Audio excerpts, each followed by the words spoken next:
a coming home thriller that has a nice mix of Americana and psychological horror. Let's talk about Okie.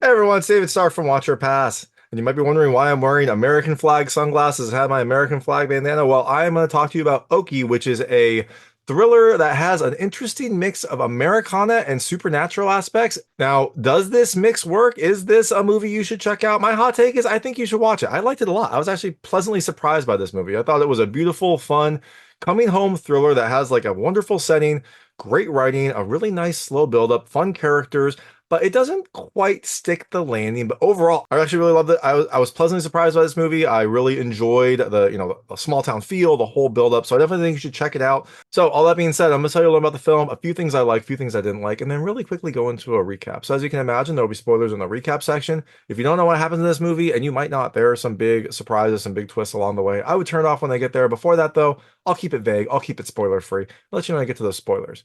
So in Okie, you have Louie, who is a person that left his small hometown to go become a writer, and he wrote a bunch of books about a small hometown. Seems to have borrowed some characters, some ideas, some things that have happened. Unfortunately, a family situation causes him to have to come back home, and when he gets there, he starts to appreciate what small town life is like. It sounds kind of like like a Hallmark Christmas movie, but does he come back and find the love of his life? I don't know. You have to watch the movie to find out. So, things I liked about this movie. The first, I love the writing. It has really fun writing, really fun dialogue. I love the back and forth between the characters. I love the just the conversations they were having. I thought it was really sharp. It was really kind of fun to listen to. So I always love good writing, especially in an indie movie, and this one was very enjoyable. Second thing I love the setting. It is beautiful, gorgeous, and I love kind of like the contrast or the complexity, I guess, of it, where Louis is coming home. He doesn't love it here. He is used to his city life, but you just can't help but just be in awe with some of these pictures, these like verdant fields, the sunsets, the clouds, just beautiful, beautiful country. I really thought it was a fun thing, and it also is a kind of a nice small town. It has a good feel. It has a good mix of stores and things like that. So it definitely makes you like enjoy this rural experience. The third thing I love the build up. It has a nice slow build up. You don't really know a ton of what happened, at the start. You don't actually even really know. I mean, you get some hints of like why Louis back and what is happening, but it builds slowly. It builds like cautiously as Louis is like reintroduced to his hometown. And I like that a lot. I like when films take their time and let you kind of like experience the characters, experience their setting. The fourth thing I love the cast. Really fun cast, really interesting cast because like the writer is a character, the director is a character. Every character here is a lot of fun. They feel fleshed out. They feel interesting. They feel like they add to the story. And the last thing I love the dread. There is some dread going on as things get a little bit weirder, as things get a little stranger, and I really enjoyed that. So, all that being said, things I didn't love as much. The first, there's just not enough dread. I mean, there is a psychological element, there's a little bit of a horror element in here, but I felt like it didn't go deep enough. I wanted to go further. I wanted the psychological aspect to be more pervasive. It kind of pops up here and there, and it does affect Louis throughout the film, but I felt like they could have gone even more extreme. Now, look, it's an indie film. I imagine there was budget, time, all that stuff. Maybe they didn't want to go that deep. Maybe they wanted to keep it a little bit lighter. So I understand why, or I understand, the reasons why it could, but I thought it could have been more interesting if they would have gone a little deeper into some of Louis' like concerns and things that are happening. And the second thing I didn't love as much, I didn't love the ending as much. It didn't ruin my, love of the movie. I thought the movie was really, really well done. So I just thought the ending had a few confusing aspects that weren't very well explained. But I'll go into that in the recap. So just know, look, it didn't ruin my love of the movie. I really enjoyed this movie. I was pleasantly surprised. So I definitely think you should check out Okie when it comes to digital and on demand on November 8th, 2024. And if you do watch it, let me know what you think. Let me know what you liked and didn't like. I'd love to hear it. And I'm going to really quickly go into a recap right now. So if you don't know what happens in this movie, I would turn it off now because there will be spoilers. So in Okie, you have Louis who grew up in this small town. It's Okie, so I assume Oklahoma. I know it was filmed in Illinois. I think it's supposed to be Oklahoma. I don't really remember if they ever actually said the town, but he is coming back home because his father unfortunately passed away. You don't ever really find out why. It seems like maybe he got in a car accident or something because there is a kind of memorial cross or something like that with a hat set up at like an electrical pole. So Louis is coming back. He is going there to pick up some of his dad's things for his sister who isn't able to get there. So he's just popping in, getting some of the stuff, and supposed to leave. Now that's the idea of the trip, but it seems like Louis has some of his own issues going on. For one, his fiance Bridget is calling him throughout his drive, and he's just not picking up. He's saying like, "Oh, there's no good signal," but he has a ton of missed calls, a ton of voicemails, and Louie is not picking up. So it seems like Louie has some inherent, issues he's dealing with involving, life changes and things like that. And he also seems to be on some sort of meds that he has decided to stop taking. I don't know when he decided to stop taking them. I don't know if he stopped taking them before the trip, but he has not been taking his meds. So that is going to introduce something as well. Now, when he gets to his house, he like looks around and then hears something. And when he goes around, he sees this ATV and he sees an old friend named Travis, who they were friends growing up. They were both from this town. And they start to reconnect, and it's fun. I liked this first scene because it was very awkward. They had very different, they grew up together, so it's similarities, but at this point their lives are very different. So it's tough for them to talk. It's tough for them to like find commonality, but they go back into their old habits. They grab some beers and go drink at like an old lake or swimming hole, whatever you want to call it, and they start to reconnect. They start to ask about people and whatnot. And so this begins an adventure of Louis to like be back in his hometown. He goes to see some old friends. He sees one of his old friends, this person named Lainey, who was an old girlfriend. They also start to reconnect. And Louis starts to redo some of the things that he used to do as a kid, drinking, causing mischief, all that stuff. Now, one of the things about Louis is that he left this small town to be a writer, and so he wrote, I think, 3 books. He's been writing books, and they all are basically about small town life. And it seems like he has used characters, people he knew growing up, and events in his books to flesh out his stories. And so sometimes this is good. Some people like that he's using them. Other people feels like he has exploited the town and kind of made money on the town, and like changed some of their stories. So Louis is a interesting character because he is fairly famous. He's a well-known author. Everyone in the small town calls him Lucky Louie because I think because he got out. I think that's why I call him Lucky Louie. But they introduce him as like the famous writer or things like that often during the film. And Louis feels like he's a little uncomfortable with this. Now, this first night, Travis, Louis, and Lainey go out. They get drunk. They let off some fireworks. Louis seems to be like rekindling some feelings for Lainey. They almost kiss. And then the police show up. And Louis, throughout this film, has like some sort of ringing in his head. Occasionally, when something happens, he'll like grab his ear. He will occasionally see like a figure that we find out later is his father, like a figure that has this like orange hat that his father seemed to wear, things like that. And so when the police show up, he has this ring in his ear, but then also Louis starts to kind of like take on some of the mischief that he did as a kid. It seems like everyone in this town knew Louis or like, has a story about Louis growing up. And so it seems like they go back into roles. So Travis, Lainey, and Louis start harassing this cop who's a sheriff, but he's this person named JJ who was a bully growing up. And, they start to like kind of make fun of him, tell him to stop. They take his flashlight and don't give it to him. And they kind of go back into their old mischief ways. Now, eventually they escape. They do steal the flashlight. Not good idea. Do not take a cop's official gear because that is probably some sort of crime. I assume it's a crime. And so they will probably come get you. Now, they keep going through the night. They keep drinking. They keep having fun. And the next morning, Lainey came back to Louis's place. They didn't do anything, but Louis was real drunk, so she took care of him, and she's making breakfast. It is a fun scene. It's a sweet scene. Eventually, Lainey and Louis do kiss, although it's kind of like just like an old habits kiss.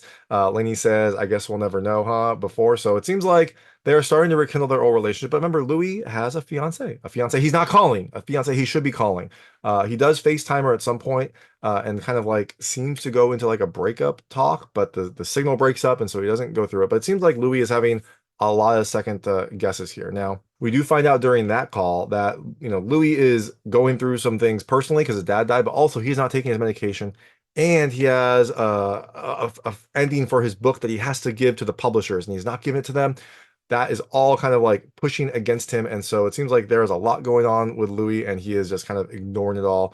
And now, being back in a small town, kind of reverting back to the way things were. Now, as Louis, Travis, and Lainey continue to hang out, they do get closer, and eventually Louis and Lainey hang out, and they head onto this school bus. So, they go see like a haunted school bus for this upcoming fair. Everyone keeps asking about if he's going to stay for the fair. He's like, I can't stay for the fair, but it seems like he'll probably stay for the fair. Now, they all go to the school bus. It's just Louis and Lainey, and they're talking, they're reconnecting, and Lainey lets drop that at some point she was pregnant during their senior year, and she ended up ending it, which I think it was a big deal for Louis because Lainey never told him. She didn't want to, I think she didn't want to like have him not go off and do his thing. And because of this, Louis went, to college. He ended up having his career. His whole life is essentially because of this decision. So Louis, in a weird, awkward way, then offers to like help her out because he's so grateful. I don't, it's a weird gesture.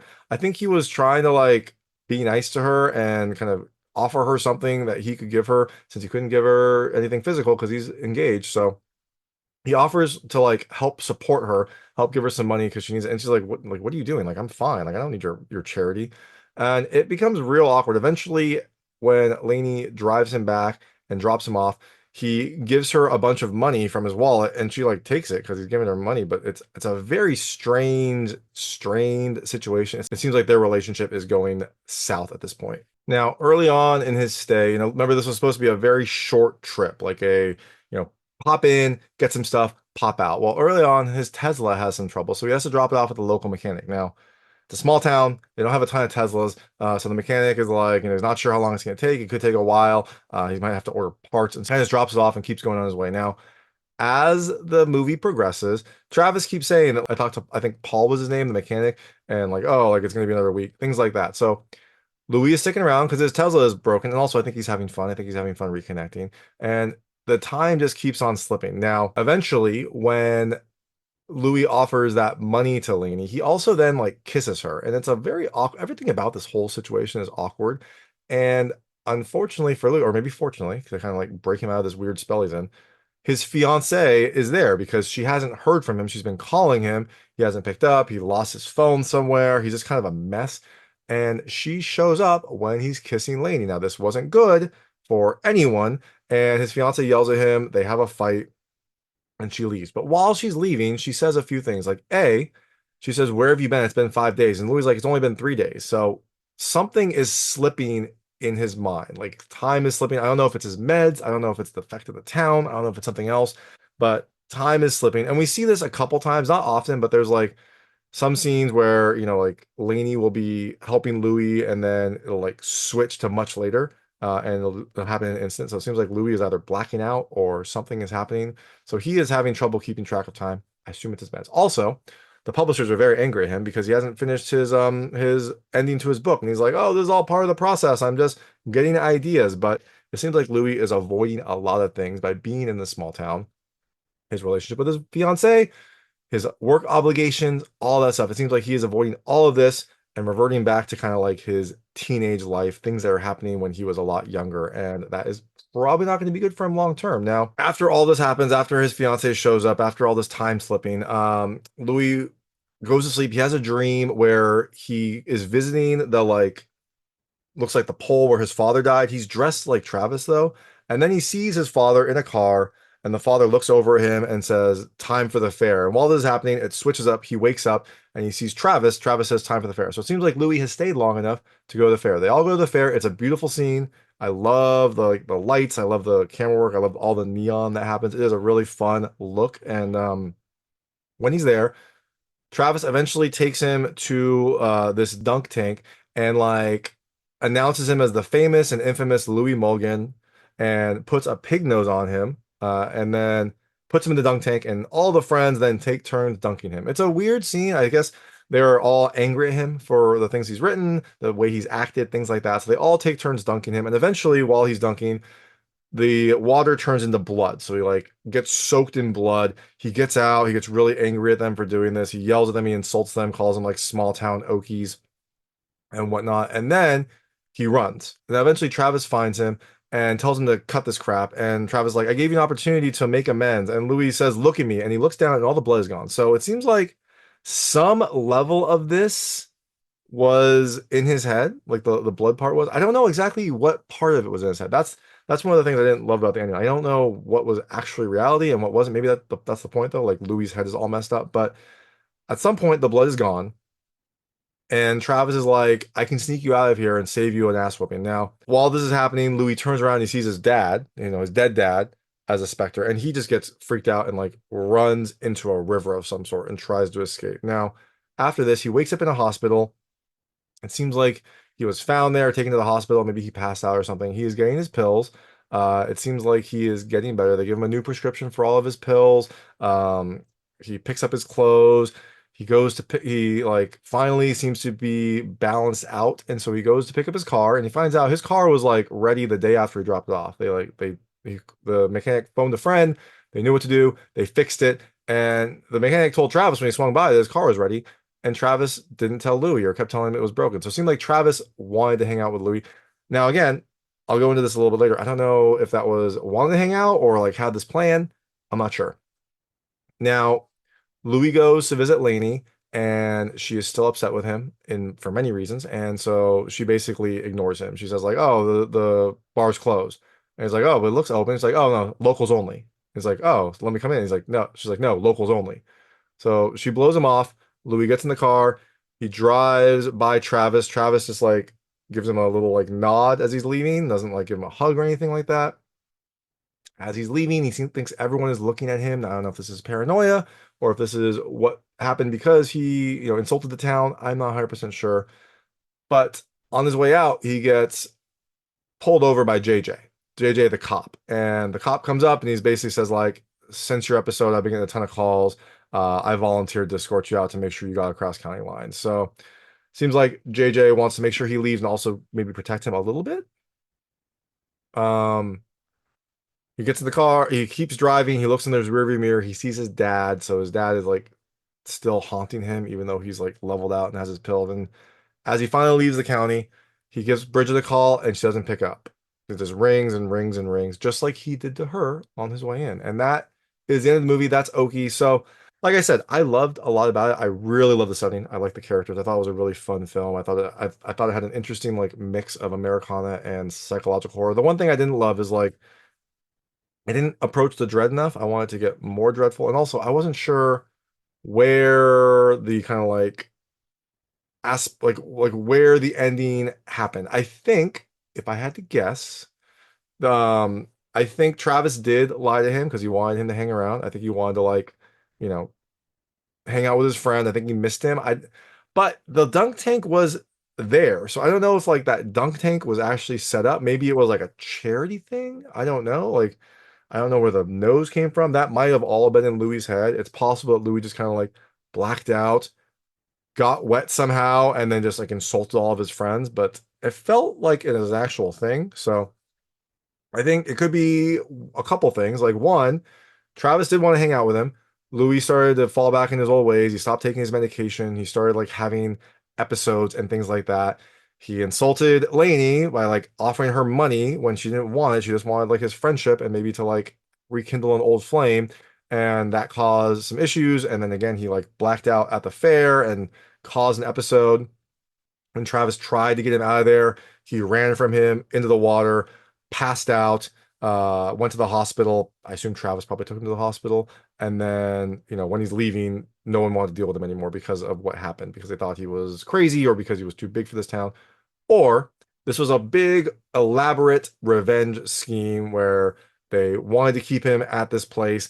His car, conveniently had trouble, and so they kept him around. They kept him around for the big fair. That's what everyone's asking about the fair. And at the fair, they had this revenge dunk tank where they wanted to like embarrass him the way that he had embarrassed the town in his books, and that was what happened. And then he had an episode. He yelled at them, and that was the catalyst as well.